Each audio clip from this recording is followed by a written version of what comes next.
Assalamualaikum Aga Kareba pemirsa, beragam informasi menarik akan kami hadirkan di seputar Ainus Sulsel dalam 30 menit ke depan edisi hari ini di antaranya. Polisi razia kos-kosan dan karaoke, sejumlah pemuda diamankan bersama alat kontrasepsi.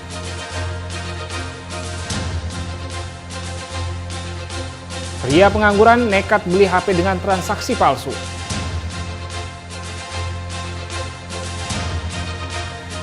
Sukhoi TNI Angkatan Udara bombardir markas musuh.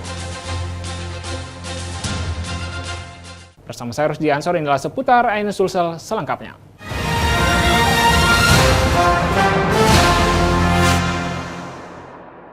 Polres Pangkep bersama tim gabungan menggelar razia di sejumlah tempat hiburan malam dan rumah kos-kosan. Dari hasil razia tersebut, petugas gabungan mengamankan sejumlah pemuda serta barang bukti berupa alat kontrasepsi.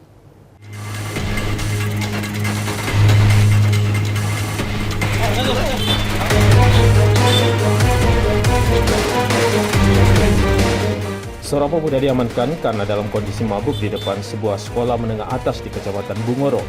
Pemuda tersebut kini dibawa ke Mapolres Pangkep untuk diperiksa lebih lanjut. Petugas juga menemukan seorang remaja yang kedapatan membawa kondom saat berada di sebuah rumah kos. Dugaan sementara tempat tersebut sering digunakan untuk aktivitas yang melanggar norma. Sementara itu di sebuah tempat hiburan karaoke, belasan muda-mudi turut dibubarkan karena berkumpul hingga larut malam. Kepolisian setempat juga mengeluarkan surat edaran kepada pemilik tempat hiburan untuk menghentikan operasional selama bulan puasa. Masyarakat diimbau untuk menjaga ketertiban dan melaporkan jika menemukan aktivitas mencurigakan. Dan sampai pelaksanaan bulan Ramadan, kita tetap mengantisipasi balapan liar. Dan malam ini alhamdulillah kita sudah membagi 3 titik, yaitu di Kecamatan Mandale, di dalam kota sendiri, kemudian di perbatasan Kalibone. Alhamdulillah kita tidak menemukan hal-hal yang sangat menonjol, ya. Kami hanya menyampaikan kepada warga dan menghimbau. Diharapkan dengan adanya razia, penyakit masyarakat ini diharapkan pada bulan suci Ramadan dapat berlangsung dengan lebih aman dan tertib. Dari Kabupaten Pangkep, Udin Syahrudin Ainus melaporkan. Seorang ayah di Makassar ditangkap jajaran kepolisian sektor Biringkanaya karena membeli handphone dengan memperlihatkan bukti transfer fiktif dari aplikasi dompet digital. Pelaku sudah 4 kali menjalankan aksinya lantaran terdesak kebutuhan istri dan 1 anak berusia 2 bulan.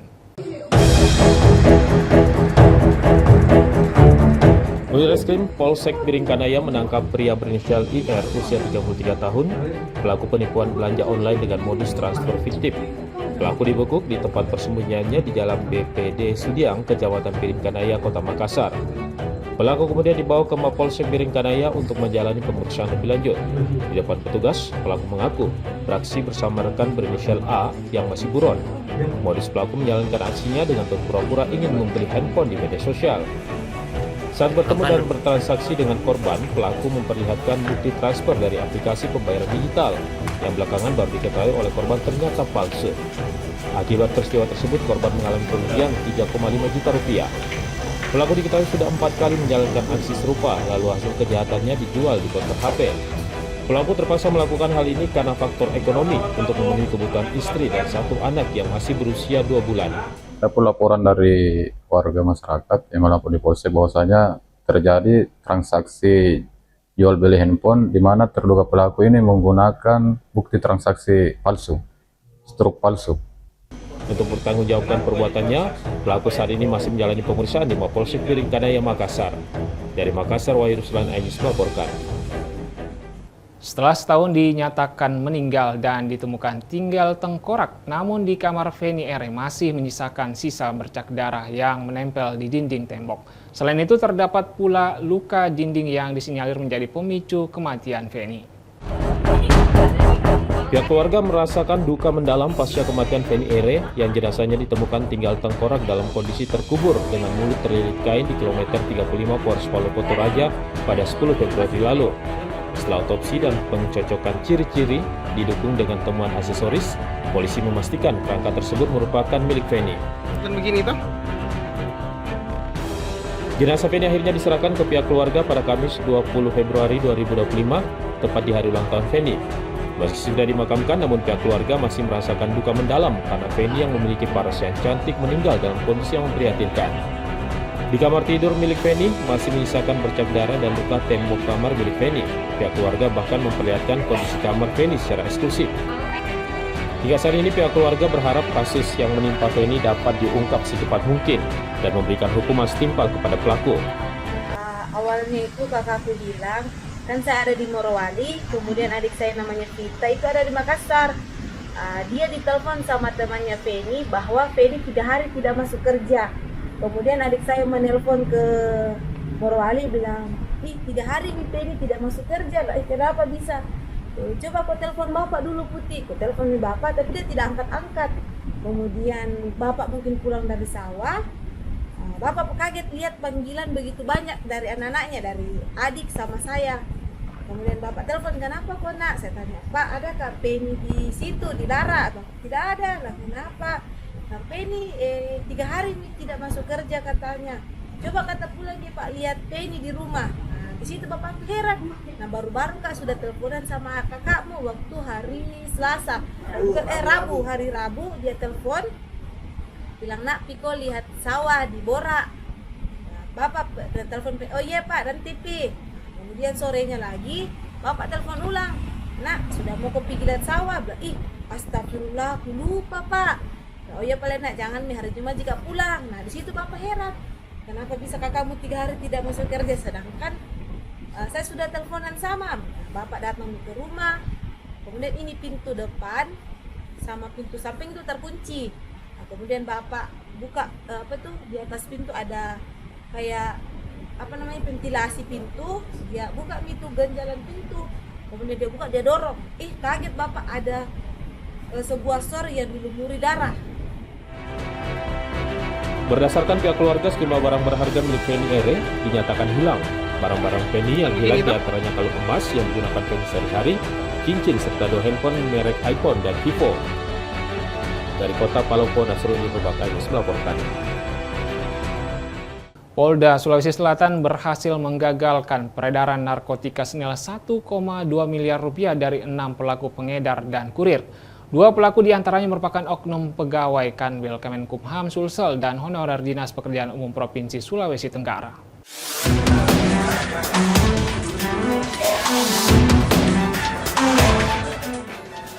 Enam pria yang berperan sebagai pengedar dan kurir narkotika ditangkap oleh jajaran Direktorat Reserse Narkoba Polda Sulawesi Selatan dari 5 kasus berbeda yang berhasil diungkap selama bulan Februari 2025 dengan total barang bukti sekitar 842 gram sabu beserta 2 kg ganja bernilai 1,2 miliar rupiah.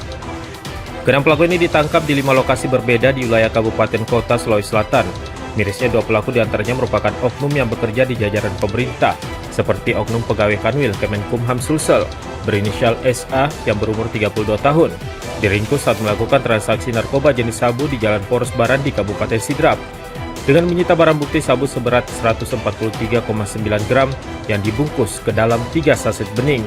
Sementara oknum honorer Dinas Pekerjaan Umum Provinsi Sulawesi Tenggara berinisial RI, umur 25 tahun, ditangkap saat hendak menyelundupkan 2 kg ganja di dalam paket kardus telah terdeteksi X-ray milik Bandara Sultan Hasanuddin Makassar yang rencananya akan menuju kota Kendari, Sulawesi Tenggara. Yang berbagai teknik dan taktik, baik itu secara manual maupun mungkin dengan teknologi yang kita miliki, alhamdulillah kita bisa temukan itu. Dan yang tadi untuk perannya pastinya membawa ada padanya. Kalaupun nanti kalau kita masukkan pengedar, nanti silakan penyidik secara independen akan memeriksa. Kalau masuk kategori pengedar, kita kenakan pengedar dan lain-lain sebagainya. Akibat perbuatannya, kini 6 pelaku peredaran narkoba ini diamankan di Mapolda Sulawesi Selatan guna proses penyelidikan lebih lanjut. Para pelaku pun terancam dijerat pasal tentang narkotika dengan ancaman pidana penjara seumur hidup atau paling singkat 5 tahun. Sementara itu, hasil ungkapan ini polisi telah menyelamatkan pengguna sebanyak 5.894 jiwa. Dari Makassar, Wahyu Ruslan Ainis melaporkan.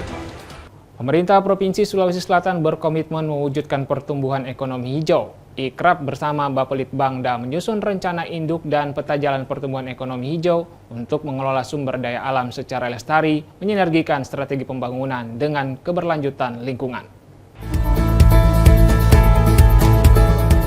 Hal tersebut diungkapkan oleh Sekretaris Daerah Sulsel Jupri Rahman bersama Duta Besar Kanada untuk Indonesia dan Timor Leste Just Dutton dalam Forum Lokakarya Konsultasi Publik Perencanaan Pertumbuhan Ekonomi Hijau yang berketahanan iklim pangan dan responsif gender di Provinsi Sulawesi Selatan. Acara ini bertujuan untuk meningkatkan pemahaman tentang pertumbuhan ekonomi hijau, menyampaikan hasil penyusunan rencana serta mengumpulkan masukan dari pemangku kepentingan di Sulawesi Selatan dengan pendekatan yang kolaboratif dan berbasis data. Diharapkan Sulawesi Selatan dapat menjadi contoh dalam pembangunan berkelanjutan dan berkontribusi terhadap pencapaian Sustainable Development Goal di Indonesia. Diharapkan Sulawesi Selatan dapat menjadi contoh dalam pembangunan berkelanjutan dan berkontribusi terhadap pencapaian Sustainable Development Goal di Indonesia. Peta ekonomi hijau menjadi acuan kerja dalam rencana pembangunan jangka menengah daerah RPJMD 2025-2030. RPJMD nanti kan itu sudah mengarah ke program-program OPD. Nanti OPD itu program kan misalnya kayak ada kota ketua kami, ada pelatihan cerdas petani cerdas iklim. Jadi di situ implementasinya. Nah, mengenai pengawasannya nanti kita serahkan ke OPD yang terkait. Jadi kami itu dengan Public Banda membangun peta jalannya supaya bisa terintegrasi ke RPJMD. RPJMD itu kan nanti bicara program. Nanti ini diimplementasikan di OPD-OPD. Nah, berkelanjutannya ini penting. Karena kita tentu tidak ingin bahwa eksploitasi sumber daya alam yang kita lakukan itu hanya berdampak sementara untuk ekonomi, tapi kemudian meninggalkan kerusakan lingkungan yang harus ditanggung oleh anak cucu kita. Jadi kita perlu memformulasikan kebijakan-kebijakan ekonomi yang tetap memperhitungkan memang tujuannya kesejahteraan, tapi lingkungan harus tetap terjaga. Rencana induk dan peta jalan pertumbuhan ekonomi hijau Sulawesi Selatan menyelaraskan tujuan pembangunan dengan kesehatan lingkungan dan kesejahteraan masyarakat, sehingga manfaat pembangunan dapat dinikmati oleh generasi masa depan. Dari Makassar, Tim Liputan iNews melaporkan. Baik pemirsa, jangan kemana-mana, usai jeda berikut kami akan hadir dengan informasi polisi grebek 5 lokasi prostitusi. Selengkapnya di seputar iNews Sulsel.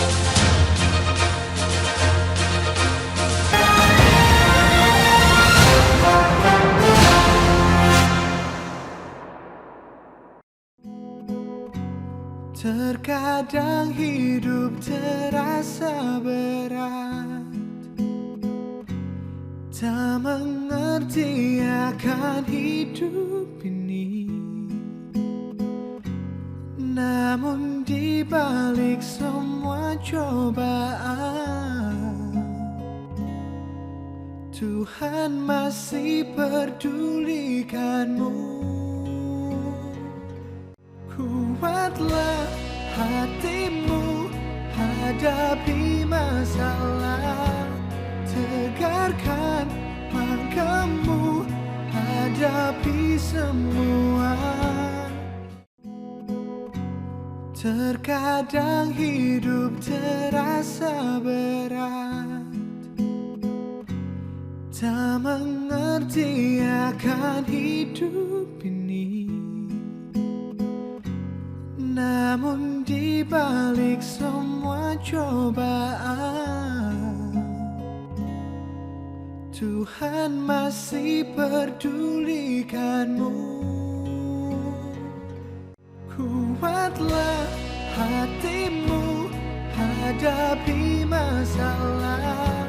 Tegarkan langkahmu, hadapi semua. Terkadang hidup terasa berat, tak mengerti akan hidup ini. Namun di balik semua cobaan, Tuhan masih pedulikanmu. Terkadang hidup terasa berat, tak mengerti akan hidup ini. Namun di balik semua cobaan, Tuhan masih pedulikanmu. Kuatlah hatimu hadapi masalah, tegarkan langkahmu hadapi semua. Terkadang hidup terasa berat, tak mengerti akan hidup ini. Namun di balik semua cobaan, Tuhan masih pedulikanmu. Kuatlah hatimu hadapi masalah, tegarkan langkahmu hadapi semua. Terkadang hidup terasa berat, tak mengerti akan hidup ini. Namun di balik semua cobaan, Tuhan masih pedulikanmu.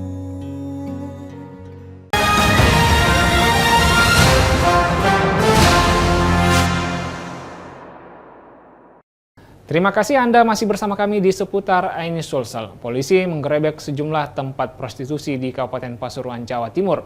13 PSK dan 5 muncikari diamankan.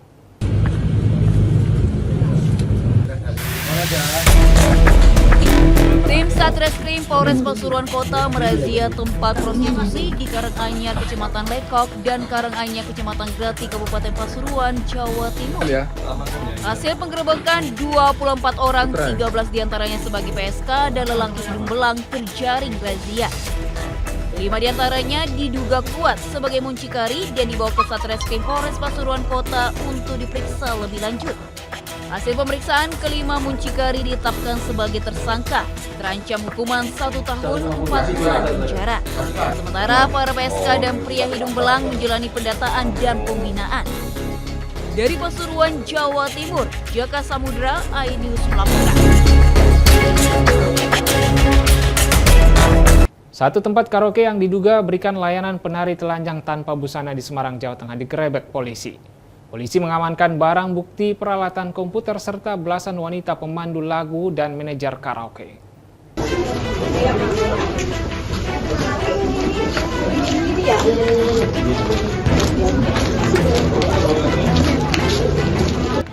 Seorang manajer tempat karaoke serta 16 wanita pemandu lagu dan 3 orang penyedia pemandu lagu diamankan petugas unit Renakta Reserse Kriminal Umum Polda Jawa Tengah di salah satu tempat karaoke di Jalan Kiai Saleh, Kota Semarang. Sebelumnya polisi menggerebek tempat karaoke ini lantaran didapati kegiatan pornografi terselubung, yakni layanan penari telanjang. Polisi menyita barang bukti peralatan elektronik dan komputer dan menutup sementara tempat karaoke ini untuk penyelidikan lebih lanjut. Jadi kami temukan dugaan adanya pornografi, yaitu menyediakan adanya tarian-tarian telanjang atau striptease. Ya. Dari hasil penyelidikan kami yang selama 1 bulan, kami lihat kegiatan tersebut kami juga sudah punya ada rekamannya. Jelang bulan suci Ramadan, Polda Jawa Tengah gencar menggelar razia penyakit masyarakat, termasuk kegiatan prostitusi. Dari Semarang, Jawa Tengah, Kristadi, iNews melaporkan. Kerugian negara akibat mengkorupsi BBM Pertamina menembus angka fantastis mencapai hampir 1.000 triliun rupiah. Tersangka mengkorupsi BBM Pertamina kini bertambah menjadi 9 orang. 2 tersangka baru yang juga merupakan bos Patraniaga terbukti melakukan tindak pidana markup atas persetujuan Dirut Pertamina Ripa Sihaan. Putranya Pak Rijaya.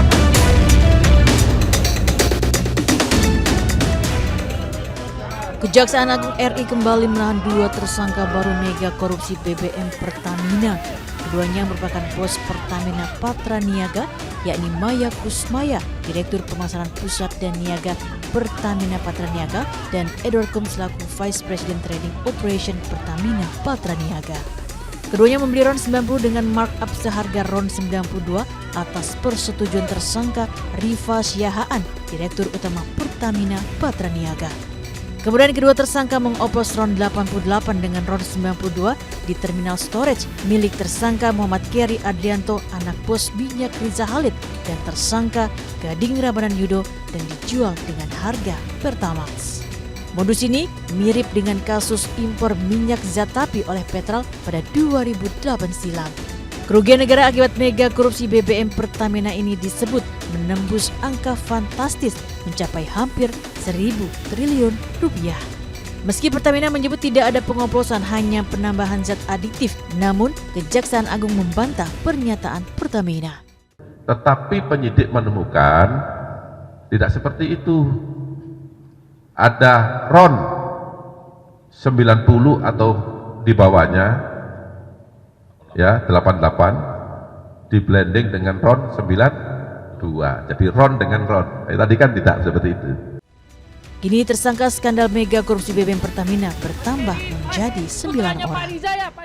Terhadap dua tersangka tersebut, setelah dilakukan pemeriksaan secara maraton, tadi mulai jam 3 sampai dengan saat ini, penyidik telah menemukan bukti yang cukup bahwa kedua tersangka tersebut diduga melakukan tindak pidana bersama-sama dengan 7 tersangka yang kemarin telah kami sampaikan.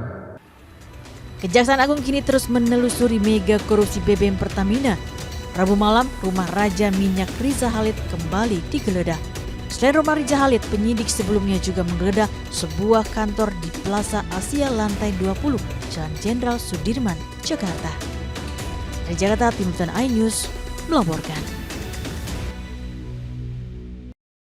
Pemirsa, pasukan TNI Angkatan Udara Lanut Sultan Hasanuddin melakukan intersepsi hingga serangan udara menggunakan pesawat Sukhoi guna menghancurkan pesawat musuh dan menguasai markas komando di Kabupaten Takalar.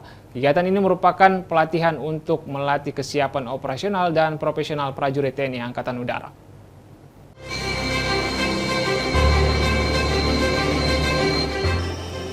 Sejumlah pesawat tempur milik TNI Angkatan Udara bermanuver di udara guna melakukan intersepsi kepada pesawat milik musuh yang diduga hendak menyerang dengan terbang rendah, mengancam dan terdeteksi radar. Dua pesawat Sukhoi Su-27-30 dikerahkan membidik pesawat tempur musuh. Begitu target terkunci, combat air terjadi dengan meluncurkan rudal hingga menghancurkan target. Selain mencegat serangan udara, pasukan TNI AU mengerahkan pesawat Sukhoi untuk bertugas sebagai striker penyerangan dan langsung membombardir radar serta pos komando darat musuh di Kabupaten Takalar. Api dan asap hitam pun membumbung ke angkasa, diikuti dengan pesawat intai Boeing mencari musuh lainnya. Selanjutnya pesawat Hercules mengirimkan logistik di medan tempur. Sementara pasukan Kopasgat pada malam hari melakukan operasi infiltrasi dan mengevakuasi prajurit yang terluka di malam hari dengan menggunakan peralatan taktis lengkap dan dilengkapi dengan kacamata night vision NVG. Rangkaian pertempuran sengit ini bukan perang sebenarnya, melainkan latihan tempur matra udara 1 Striti Gesit sejak 24 hingga 27 Februari untuk melatih kesiapan operasional dan profesional prajurit TNI AU. Latihan ini untuk meningkatkan kesiapan operasi, menguji kemampuan tempur satuan-satuan di bawah Sultan Hasanuddin, serta seberapa tinggi, seberapa detail dalam menganalisis tugas-tugas, menganalisis perintah-perintah yang diberikan pada atasan, serta bagaimana mengelaborate, mengumpulkan, dan memperbaiki data-data intelijen. Dari semua skenario yang kita buat itu, kita menunjukkan sedikit skenario yang mungkin realistis nanti akan terjadi.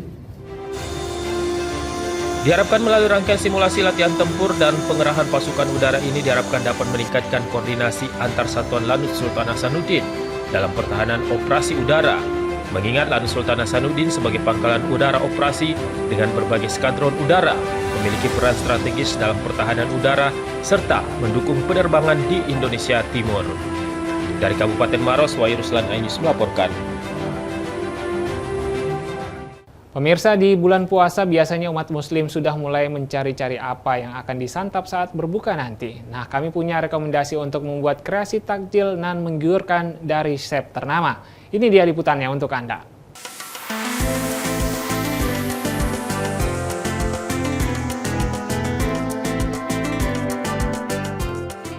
Fruit Punch Jelly. Minuman segar ini bisa menjadi alternatif Anda untuk berbuka puasa nanti. Potongan lemon, daun mint, selasih, aneka jelly rasa buah, ditambah sedikit susu fermentasi dan minuman soda, bisa menyegarkan dahaga setelah seharian berpuasa. Ya, kreasi takjil Ramadan dan menggiurkan ini menjadi salah satu dari menu andalan yang disiapkan seorang chef ternama, Fajar Alam. Jadi khususnya untuk takjil, satu keluarga bersama semua whole family dan merasa kegembiraan setelah kita konsumsi resep yang udah saya bikin, karena memang sesegar itu dan ini juga pastinya mudah dibikin, terus bahan-bahannya juga mudah didapat di mana aja. Setelah membuat langsung takjil dengan jebolan Master Chef ini, saya jadi penasaran seperti apa ya rasanya. Perpaduan dari soda, terus habis itu susu fermentasinya, dan bahan-bahan yang dipakai kayak jelly, biji selasi, tadi ada perasan lemon sama daun mint, itu semua menyatu dengan cantik. Dan gitu. rasa si fruit punch-nya itu juga berbagai rasa buah-buahannya juga ngeblend gitu ya. Jadi tunggu apa lagi untuk mencoba kreasi takjil Ramadan ini nanti di rumah ya pemirsa. Dari Jakarta, Jessica Winoto dan Jimmy Jasin melaporkan. Seger banget kan? Seger banget. Informasi tadi menutup jumpa kita di seputar Ainus Sulsel hari ini. Saya Rusdi Ansor pamit undur diri. Selamat beraktivitas. Salam kita pada salam. Wassalamualaikum warahmatullahi wabarakatuh.